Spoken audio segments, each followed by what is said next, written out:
I'm good with confrontation. I'm good with nope, you can get out. I'm good with confrontation. Nope, you can get out. Yeah. So then she turns around and she pushes me. And when she pushes me, I push her back. And then that's when her wife runs over and grabs her and is pulling her back as she's trying to fight to get to us. So you see me and Sam and Kelsey, we're standing there. You can see me, I got my hands like up against the wall, and I'm like, nope, you need to get out. And I get out. Police are coming, now they're coming. She's going, her wife turned around and goes, nobody talked to her. This is my fucking wife. Don't talk to my fucking wife. Only I talk to my wife. I said, then talk to your wife outside. Go outside. You can see my arm keep doing this.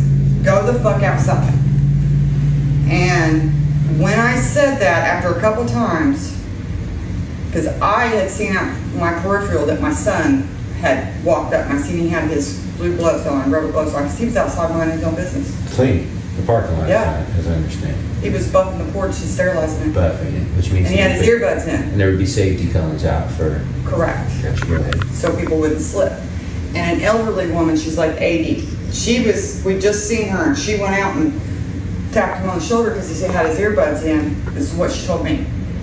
I was like, hey, there is a client, there's a lady in there slapping your coworkers around. I think they need your help, because he's the only man that she sees, you know. Because it was so violent. So he comes in through that door, and I remember seeing him standing there at my peripheral. Well, when she comes, you can see her laying down, and she goes to hit me, and he says, bam, open hands. On the news, they've got it pixeled, so it looks like he just fucking blasted, no, open hand, busted her upside her head.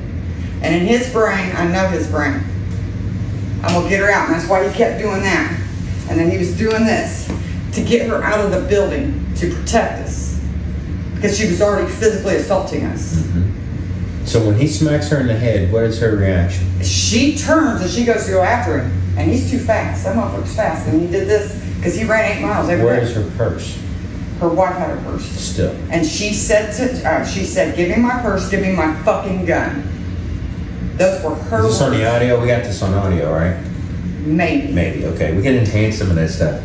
Yeah, we can work with that.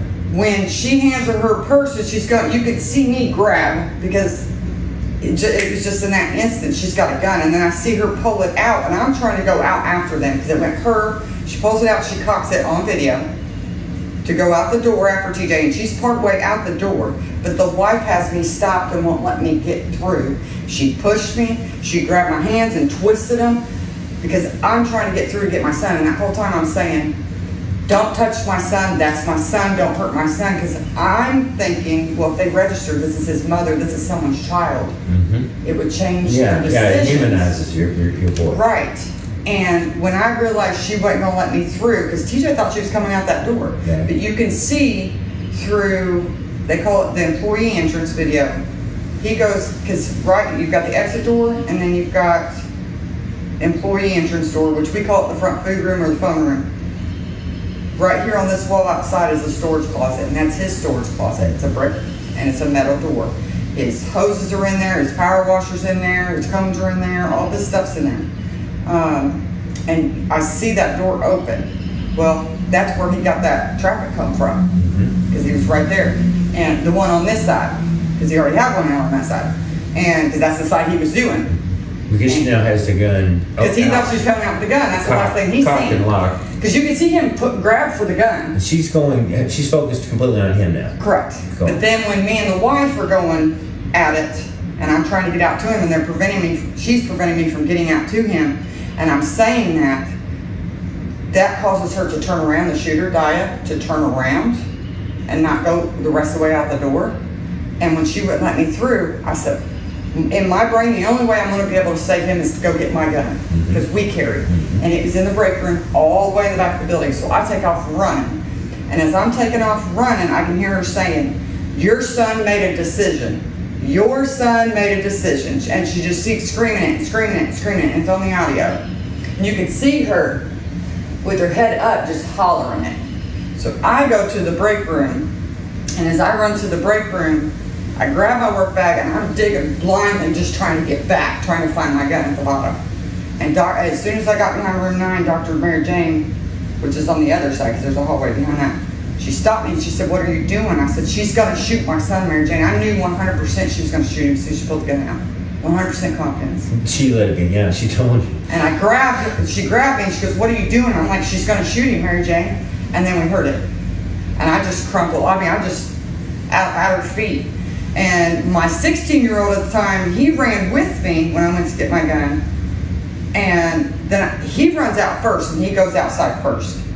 And I'm like crawling, trying to get up. And then finally I get up and then you can see me run out and then I run back in. And I'm like, I need gloves. I don't know why I thought I needed fucking gloves. And I go that way and then I fall and then I was like, no, I gotta call 911. So then I call 911 and I fall on the fucking ground, rolling around. Then I get up and go out and help him. But they didn't show the full video when we get him in and shit. What a bad dream. Huh? What a bad dream. Well. What a nightmare.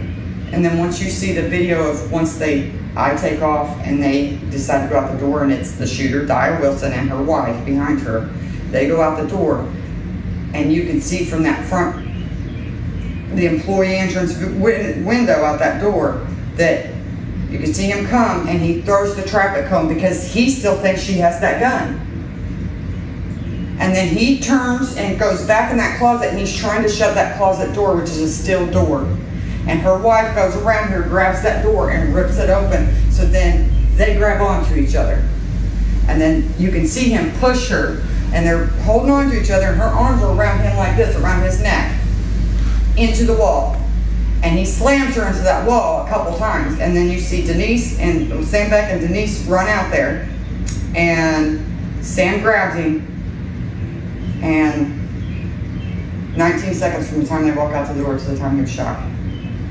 Sam grabbed him. At no point in time did he choke her.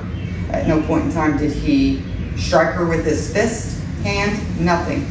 It was a slam, like 3 slams. If you're scared for your life, trying to get to a safe place. You're not, 1, gonna go out to the same way. 2, you're not gonna be, boom. If you're scared for her life, you're gonna be freaking out. Scrambling, right. None of that? None of it. Do we have it? Yeah. We do? I'm good with confrontation. Nope, you can get out.